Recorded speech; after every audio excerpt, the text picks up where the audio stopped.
Welcome to another video. Today is an Impoppable tutorial on the map Monkey Meadows. In this tutorial, in this series, we don't do any farming or use any knowledge, so this should be as easy as possible for anyone to follow. If you like this video or it helps you, please consider dropping a like, and if you want to see more of these, subscribe or comment letting me know what map you want to see. Anyway, on to the tutorial. We're starting with a ninja monkey, hitting 3 different lanes. You can see the top one, the left one, and the bottom one. For any of these tutorials where I start with ninja monkey, the placement is vital.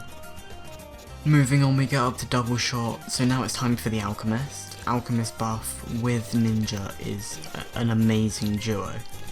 This pairing here will take us up to round 39. It could probably do round 40, but you don't want to risk it, so I will be getting a Moab Mauler in just a second to help.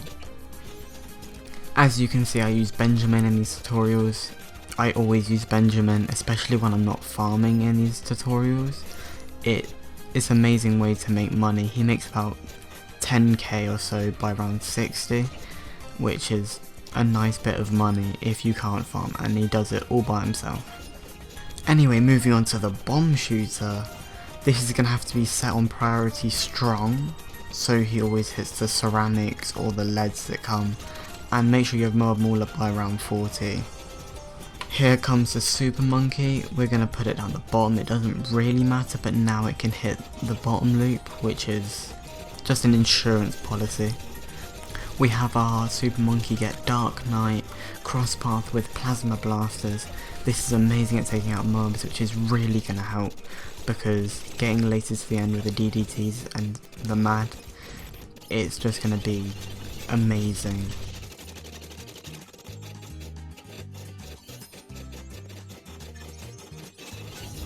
The village is placed for the future, but next we get our monkey Apprentice, who's going to become a necromancer. Vital placement here, has to be able to hit the bottom row, and this means that the things it spawns don't run out of space.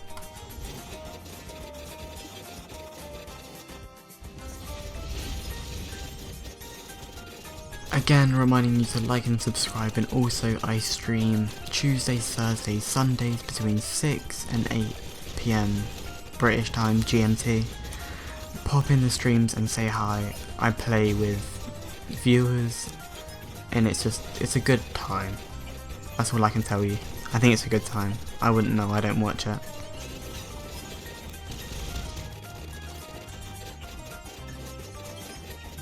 Finally, we get a boomerang with Moab push to give the Dark Knight and the Moab Mauler more time to take out the Moabs.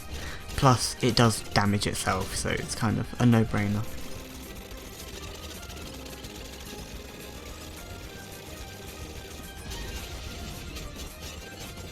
This was it was a weird choice. So I went with this mortar because the Dark Knight and the boomerang kept the Moabs in kind of the same place, so if I put down a mortar I could help do more damage because they weren't really moving. This isn't necessary, but it helped, I guess, and if you can, you might as well. But you could just skip this step and move on to another step and even go further with it, adding in some of your own things. Finally, we get Prince of Darkness. Her Moabs just about make it to the end, and she's going to do plenty of damage and help us win this game. Moab Assassin is just a nicety, you don't need it, but you know, if you click the ability now and then, it doesn't really matter when you use it, just does a bit more damage, quite nice. Moving into the later rounds, we get a couple snipers which are both going to get main Moab. Not hugely important, but keeps things at the start, and that's really what we're trying to do with all this mortar, Dark Knight, and Moab press from the boomerang.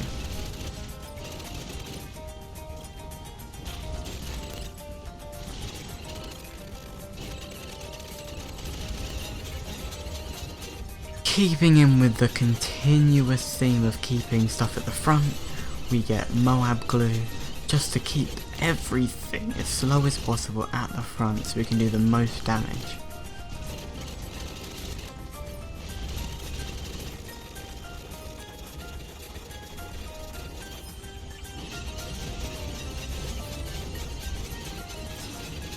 The final tower, tack shooter. It doesn't actually stay as a ring of fire, we do change this in a second.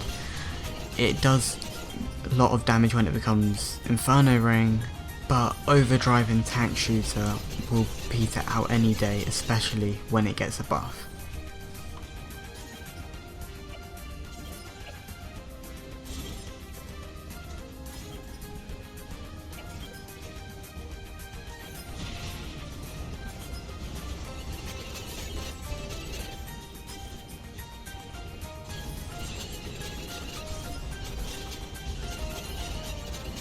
Moving into the last couple rounds, I finally get Tack Zone and that completes the tutorial.